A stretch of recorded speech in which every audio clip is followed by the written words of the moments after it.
আমাদের ঘর থেকে বেরিয়ে দুপা হাঁটতে যে বিবেকানন্দ পার্ক, ওখানে দেখি কালকে খুব সুন্দর করে সাজিয়ে গুছিয়ে অনুষ্ঠান হচ্ছে। আমরা আর এখন ঢুকিনি ভেতরে, আমরা এখন যাচ্ছি সেন্ট্রাল পার্কে।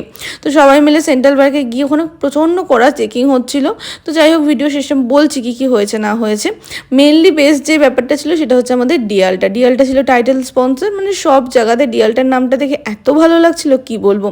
তোমরা আমার নর্মাল ছবি কয়েকটা দেখতে পাবে না, কারণ হচ্ছে মানে গিয়ে যে একটা দুটো ছবি তুলবো তার আগে আমি এরকম ভূত হয়ে গেছিলাম, যার জন্য তো আমি রেগে ফায়ার হয়ে গেছিলাম।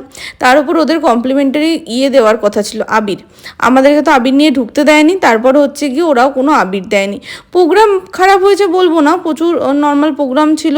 তারপরে মৌসম আসার কথা ছিল, মৌসুমও এসেছিলো, বাট সেই হয় না যে মজাটা, ওই ব্যাপারটা না একদমই হয়নি। আর তার মধ্যে পুরো রোদে খাখা করছিল মাঠটা, মানে কভার তো এক দু জায়গা ছিল, বাট সেই জায়গাতে দাঁড়ালেও লোকের মাথা ঘুরে পড়ে যাবে।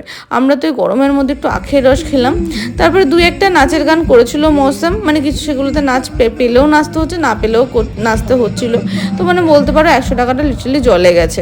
মোর ওভার আবার ডিয়ালটা যেহেতু টাইটেল স্পন্সর ছিল, পরে আমরা পাসও পেয়ে গেছিলাম, যেহেতু আমাদের টিকিট কাটা হয়ে গেছিলো, তো 100 টাকা তো জলেই গেছে। আর দুটো দাদাকে ছবি তুলে দিতে বলেছিলাম, ওরা ভিডিওটাও করে দিয়েছিল, তো সেটাও অ্যাড করে দিলাম। এই ছিল আমাদের লাস্টে অবস্থা। দেখা হচ্ছে তোমাদের সাথে আবার নেক্সট ব্লগে।